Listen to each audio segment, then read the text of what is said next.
ಯುವಸೇನಾ ಸಂಘಟನೆ ವತಿಯಿಂದ ಹಾಗೂ ಸಿದ್ದರಾಮೇಶ್ವರ ಭೂಮಿ ಒಡ್ಡರ ಸಂಘದ ವತಿಯಿಂದ ಇವತ್ತು ಒಂದು ಬೃಹತ್ ಪ್ರಮಾಣದ ಹೆಸರು ರವಿಚಂದ್ರ ಗುತ್ತೇದಾರ್ ವಾಯ್ ವಕೀಲರು ಸಂಸ್ಥಾಪಕ ಅಧ್ಯಕ್ಷರು ಶ್ರೀ ಸಿದ್ದರಾಮೇಶ್ವರ ಭೂಮಿ ಒಡ್ಡರ ಸಂಘ ಕಲಬುರಗಿ ಇದ್ದು ಇವತ್ತಿನ ದಿನ ಈ ನಮ್ಮ ಪ್ರತಿಭಟನೆ ಹಮ್ಮಿಕೊಂಡಿರ್ತಕ್ಕಂಥ ವಿಷಯ ಇಡೀ ಕಲ್ಯಾಣ ಕರ್ನಾಟಕದಲ್ಲೇ ಒಂದು ಒಂದು ಅಮಾನ್ಯ ಘಟನೆಯನ್ನು ನಾವೆಲ್ಲ ಪ್ರತಿಯೊಬ್ಬರು ಕೂಡ ತಲೆ ತಗ್ಸತಕ್ಕಂಥ ವಿಷಯ ಆಗಿದೆ.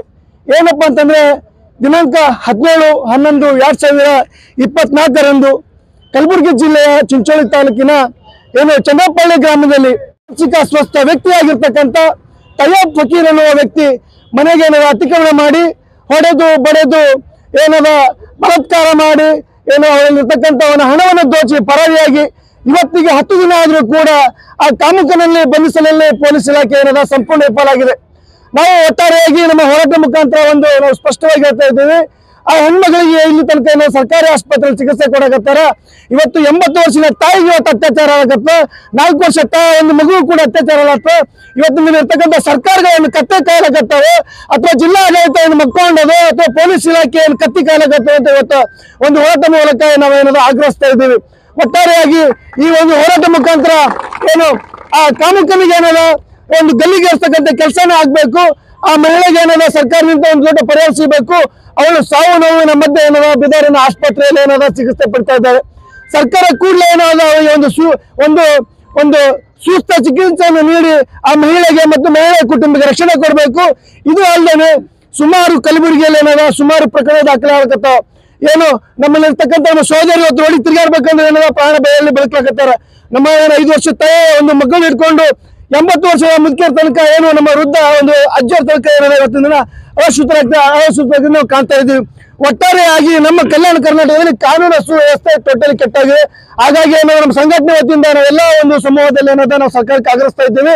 ಕೂಡಲೇ ಅವನಿಗೆ ಬಂಧಿಸಬೇಕು, ಅವನಿಗೆ ಗಲ್ ಶಿಕ್ಷೆ ಕೊಡ್ತಕ್ಕಂಥ ಕೆಲಸ ಆಗ್ಬೇಕು, ಆ ತಾಯಿಗೆ ಪರಿಹಾರ ಕೊಡ್ಬೇಕು ಅನ್ನೋ ಮೂಲಕ ನಮ್ಮ ಪ್ರತಿಭಟನೆ ಮೂಲಕ ನಾನು ಆಗ್ರಹಿಸ್ತಾ ಇದ್ದೇನೆ. ಸಂಬಂಧಪಟ್ಟ ಅಧಿಕಾರಿಗಳು ಏನ್ ಹೇಳ್ತಾ ಇದ್ದಾರೆ ಸರ್? ಈಗ ಸಂಬಂಧಪಟ್ಟಂತ ಅಧಿಕಾರಿಗಳು ಹೇಳ್ತಾ ಇದ್ದಾರೆ, ನಾವೀಗ ಹೈದರಾಬಾದ್ ದಲ್ಲಿ ಇದ್ದೀವಿ, ಮಹಾರಾಷ್ಟ್ರದಲ್ಲಿ ಇದ್ದೀವಿ, ನಾವು 4 ಟೀಮ್ ಮಾಡಿದ್ದೀವಿ, ಅವ್ರಿಗೆ ಹಿಡ್ತಾ ಇದ್ದೀವಿ ಅಂತ ಹೇಳ್ತಾ ಇದ್ದಾರೆ. ಘಟನೆ ನಡೆದ ಮರುಕ್ಷಣನೇ ಅವ್ರಿಗೆ ಗೊತ್ತಾಗಿದೆ ಯಾರು ಅಂತೇಳಿ. ಕಾಮುಕ ಪರಾರಿ ಆಗಲಿಲ್ಲ ಪೊಲೀಸ್ ಇಲಾಖೆ ಅಧಿಕಾರಿಗಳು ಕೂಡ ಒಂದು ನಿರ್ಲಕ್ಷ್ಯತೆ ಕಾಣ್ತಾ ಇದೆ. ಮತ್ತೆ ಒಂದು ಸ್ಪಷ್ಟೀಕರಣ ಕೊಡಕ್ಕೆ ಇಷ್ಟಪಡ್ತೀನಿ. ಇಲ್ಲಿ ತನಕ ಜಿಲ್ಲಾಧಿಕಾರಿಗಳಾಗಿರ್ಲಿ, SP ಆಗಿರ್ಲಿ, ಮತ್ತೆ ಸಮಾಜ ಕಲ್ಯಾಣ ಜಿಲ್ಲಾಧಿಕಾರಿ ಇಲ್ಲೂ ಕೂಡ ನಿರಾಶ್ರಿತರಿಗೆ ಭೇಟಿ ಕೊಡ್ತಕ್ಕಂಥ ಮತ್ತು ಸಾಂತ್ವನ ಕೊಡ್ತಕ್ಕಂಥ ಕೆಲಸ ಯಾವೊಬ್ಬ ರಾಜಕಾರಣಿಗಳಿಂದ ಮತ್ತೆ ಯಾವೊಬ್ಬ ಅಧಿಕಾರಿ ಕೂಡ ಇಲ್ಲಿವರೆಗೂ ಕೂಡ ಆಗಿಲ್ಲ. ಸರ್, ಇಲ್ಲಿವರೆಗೂ ರಾಜಕಾರಣಿಗಳು ಏನು ಈ ಘಟನೆ ಬಗ್ಗೆ ಒಂದು ಚಕಾರನ್ನು ಕೂಡ ಎತ್ತಿಲ್ಲ. ಈಗಾಗಲೇ ನಾವು ಪತ್ರಿಕಾ ಮುಖಾಂತರ ಹಲವಾರು ಬಾರಿ ನಾವು ಮನವಿ ಕೂಡ ಮಾಡ್ಕೊಂಡಿದ್ದೀವಿ. ಯಾವ್ದು ಜಿಲ್ಲಾ ಉಸ್ತುವಾರಿ ಆಗಿರ್ಲಿ, ಸಂಬಂಧಪಟ್ಟಂತ MLA ಆಗಿರ್ಲಿ, MP ಆಗಿರ್ಲಿ, ಯಾರೇ ಆಗಿರ್ಲಿ ಅಧಿಕಾರಿ ಇಲ್ಲೂ ಕೂಡ ಯಾರು ಆ ಒಂದು ಪ್ರಕರಣ ಕುರಿತು ಯಾರು ಕೂಡ ಒಂದು ಪಿಟಕನ ಮಾತನ್ನು ಕೂಡ ಆಡ್ತಾ ಇರೋದು ಇವತ್ತಿನ ದಿನ ನಮ್ಮ ದುರದೃಷ್ಟಕರ ಸಂಗತಿ ಅಂತ ನಾವು ಹೇಳ್ಬೋದು. ಇವತ್ತು ಸರ್, ಈ ಒಂದು ವಾರದೊಳಗಾಗಿ ಆ ಕಾಮುಕನನ್ನ ಬಂಧಿಸಿ ತರಾತುರಿಯಲ್ಲಿ ಅವನಿಗೆ ಶಿಕ್ಷೆ ಆಗತ್ತ ಕೆಲಸ ಮಾಡ್ಬೇಕು. ಅದೇ ರೀತಿ ತಾಯಿಗೆ ಪರಿಹಾರ ಸಿಗಬೇಕು. ಮತ್ತೆ ಈ ಒಂದು ಕಾನೂನು ವ್ಯವಸ್ಥೆಯಲ್ಲಿ ನಮ್ಮ ಕಲಬುರಗಿ ಡಿಸ್ಟಿಕ್ ಅಲ್ಲ, ಇಡೀ ಎಲ್ಲ ಏನಿರಲಿ ನಮ್ಮ ತಾಯಂದ್ರ ಮೇಲೆ ಸೋದರ ಮೇಲೆ ಸೂಕ್ತ ರಕ್ಷಣೆ ಕೊಡ್ತಕ್ಕಂಥ ಕೆಲಸನ ಈ ಸರ್ಕಾರ ಮತ್ತು ಈ ಜಿಲ್ಲಾಡಳಿತ ಮಾಡ್ಬೇಕನ್ನೋ ಒಂದು ಬೇಡಿಕೆ ಮತ್ತೊಂದು ಮನವಿ ಇದೆ ಸರ್ ನಮ್ದು. ಸರ್, ಮುಂದಿನ ದಿನ ಸರ್ ನಮ್ಮೆಲ್ಲ ಪ್ರಧಾನಮಂತ್ರಿಗೆ ಕೂಗನ್ನು ಮುಗಿಸ್ತಕ್ಕಂಥ ಕೆಲಸನೇ ನಾವು ಮಾಡ್ತೀವಿ ಸರ್. ನಮ್ಮ ಹೆಸರು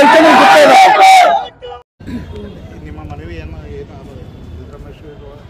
ಸಿದ್ದರಾಮೇಶ್ವರ ಭೂಮಿ ಒಡ್ಡರ ಸಂಘ ಮತ್ತು ಇತರರು ನೀವು ಮತ್ತೆಲ್ಲರೂ ಕೊಟ್ಟಿದ್ದೀರಲ್ಲ, ಇದು ನಮ್ಮ ಮಾನ್ಯ ಜಿಲ್ಲಾಧಿಕಾರಿಗಳ ಮುಖಾಂತರ ಮಾನ್ಯ ಮುಖ್ಯಮಂತ್ರಿಗಳಿಗೆ ಮತ್ತು ಎಲ್ಲ ಸರ್ಕಾರಕ್ಕೆ ನಾವು ಕಳಿಸ್ಕೊಡ್ತೀವಿ ಅಂತ ತಮ್ಮೆಲ್ಲರ ಸರ್ ಮುಗಿಸ್ತಕ್ಕಂಥ ಕೆಲಸ ಆಗಿದೆ.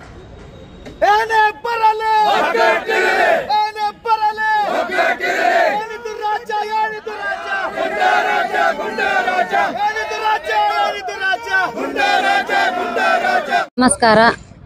ಇಲ್ಲಿ ನೋಡ್ಬೇಕಂದ್ರೆ ಈಗ ಎಂಥ ದಿನಮಾನ ಬಂದಿದೆ ಅಂತ ತಾವೆಲ್ಲ ನೋಡ್ತಾ ಇದ್ದೀವಿ. ಇಂಥ ಧಾರ್ಮಿಕವಾದ ಘಟನೆ ನಡಿಬೇಕಾದ್ರೆ ತುಂಬಾ ಅಸಹ್ಯವಾಗ್ತಾ ಇದೆ. ಒಂದು ಅನ್ಯಾಯ, ವಯಸ್ಸಾದ ಮುದುಕಿ ಮೇಲೆ ಅತ್ಯಾಚಾರ ನಡಿಬೇಕಾದ್ರೆ ತುಂಬಾ ಅಂದ್ರೆ ಅನ್ಯಾಯ ಇದು. ಹಾಗೆ ಮಹಿಳೆಯರ ಮೇಲೆ ಈ ತರ ಪ್ರತಿ ವರ್ಷ ದೌರ್ಜನ್ಯ ಹಾಗೂ ಅತ್ಯಾಚಾರ ನಡೀತಾ ಇದೆ. ಇದಕ್ಕೂ ಸರ್ಕಾರ ಏನೂ ಮಾಡ್ತಾ ಇಲ್ಲ. ಈ ಸರ್ಕಾರ ಕಣ್ಣು ಮುಚ್ಚಿ ಕೂತಿದ್ಯೋ ಅಥವಾ ಮಾಡ್ಕೊಂಡಿದ್ಯೋ ಏನ್ ಮಾಡ್ತಾ ಇದೆಯೋ ಗೊತ್ತಿಲ್ಲ. ಈ ಮಂತ್ರಿ ಹಾಗೂ ಪೊಲೀಸರು ಹಾಗೂ ಇಷ್ಟೆಲ್ಲ ಇದ್ರೂ ಕೂಡ ಏನು ಉಪಯೋಗ ಇಲ್ಲ. ಪ್ರತಿ ವರ್ಷವೂ ಕೂಡ ಇದೇ ತರ 2 ಅಥವಾ 3 ಅತ್ಯಾಚಾರಗಳು ನಡೀತಾ ಇದೆ. ಮುದುಕರು ಅನ್ನಲ್ಲ ಅಥವಾ ಹೆಣ್ಮಕ್ಳು ಅನ್ನಲ್ಲ ಅಥವಾ ವಯಸ್ಸಾದ ಮಕ್ಕಳನ್ನು ಕೂಡ ಈಗ ನೋಡಿದ ಗಳಿಗೆ ಬೇಗನೆ ಹುಡುಕೊಂಡು ಅವರಿಗೆ ತನಿಖೆ ಮಾಡಬೇಕು. ಹಾಗೂ ಅವರಿಗೆ ಏನೋ ಬಂದು ನಾನು ಜೈಲು ಶಿಕ್ಷೆ ಮಾಡಿ ಬಿಡ್ತೀನಿ ಅನ್ನೋದು ಇದು ಕಾನೂನು ಸರಿ ಅನ್ಸಲ್ಲ ನನಗೆ. ಅವರಿಗೆ ನೇಣ ಶಿಕ್ಷೆ ಆಗಬೇಕು. ಅಲ್ಲಿವರೆಗೂ ನಮ್ಮ ಮಹಿಳೆಯರಿಗೆ ನೆಮ್ಮದಿ ಇಲ್ಲ. ಅವರು ಒಳಗಡೆ ಹೋಗ್ತಾರೆ ಮತ್ತು ಹೊರಗಡೆ ಬರ್ತಾರೆ. ನೆಮ್ಮದಿ ಇಲ್ಲದ ಜೀವನ ಹಾಗೂ ನೆಮ್ಮದಿ ಇಲ್ಲದ ಇದೇ ತರ ಪ್ರತಿ ವರ್ಷವೂ ನಡೀತಾ ಇದೆ. ಹಾಗಾಗಿ ಅವರಿಗೆ ತನಿಖೆ ಮಾಡಿ ಜೈಲು ಶಿಕ್ಷೆ ಕೊಡಬೇಕು ಹಾಗೂ ಅವರಿಗೆ ಮರಣ ಶಿಕ್ಷೆ ಕೊಡಬೇಕು. ಅಲ್ಲಿವರೆಗೂ ನಮಗೆ ಅವಾಗ ನೆಮ್ಮದಿ ಸಿಗುತ್ತೆ ಅಂತ ನಾನು ಹೇಳುತ್ತೇನೆ. ಇಷ್ಟೇ ನನ್ನ ಮನವಿ ಮಾಡಿ ಕೇಳಿಕೊಳ್ಳುತ್ತೇನೆ ನಾನು.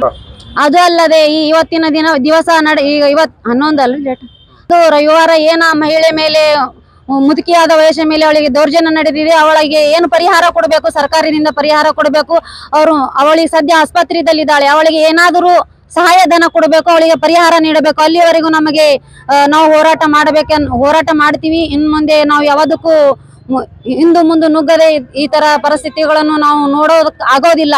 ಹಾಗಾಗಿ ಆ ಮಹಿಳೆಗೆ ಆದಷ್ಟು ಬೇಗ ಪರಿಹಾರ ಕೊಡಬೇಕು ಮತ್ತು ಆ ವ್ಯಕ್ತಿಗೆ ನೇಣು ಶಿಕ್ಷೆ ಕೊಡಬೇಕಂತ ನಾನು ಕೇಳಿಕೊಳ್ಳುತ್ತಿದ್ದೇನೆ. ಸವಿತಾ ಸರ್, ಜಿಲ್ಲಾ ಉಪಾಧ್ಯಕ್ಷ ಸರ್, ಭಾರತೀಯ ಸೈನ್ಯ ಸರ್. ಶಾಂತಿಯ ಹೋರಾಟಕ್ಕೆ ಎಡೆ ಮಾಡಿಕೊಡದೆ ಅತಿ ಶೀಘ್ರದಲ್ಲಿ ಏನದ ಪರಿಹಾರ ಕೊಡಬೇಕು. ಈ ಚಿಂಚೋಳಿಯಲ್ಲಿ ಸುಮಾರು ಅತ್ಯಾಚಾರಗಳು ಮತ್ತು ಮಕ್ಕಳ ಮಾರಾಟ ಪ್ರಕರಣಗಳು, ಚಿತ್ತಾಪುರನಲ್ಲಿ ಏನದ ಹಲವಾರು ಪ್ರಕರಣಗಳು ದಾಖಲಾದರೂ ಕೂಡ ಏನು ಜಿಲ್ಲಾ ಪೊಲೀಸ್ ಇಲಾಖೆ ಕೂಡ ವೈಫಲ್ಯ ಹೊಂದಿದೆ. ದಯವಿಟ್ಟು ಏನದ ಮಾನ್ಯ ಅಧಿಕಾರಿಗಳಿಗೆ ಗಮನ ತರ್ತಕ್ಕಂಥ ಕೆಲಸ ನೀವು ಮಾಡಬೇಕು ಅನ್ನುತ್ತಾ ಏನದ ನಮ್ಮೆಲ್ಲರ ಮುಖಂಡರ ವತಿಯಿಂದ ನಮಗೆ ನಿಮ್ಮನ್ನು ನಾನು ಆಗ್ರಹಿಸ್ತಾ ಇದ್ದೀನಿ ಸರ್. ದಯವಿಟ್ಟು ನೀವು ಒಂದು 2 ಮಾತುಗಳು ಹೇಳ್ಬೇಕು ಸರ್. ಹೇಳಿ ಮನೆಗೆ ತಗೊಂಡು ನೀವು ನೋಡಿ ಅಧ್ಯಕ್ಷರೇ. ಸರ್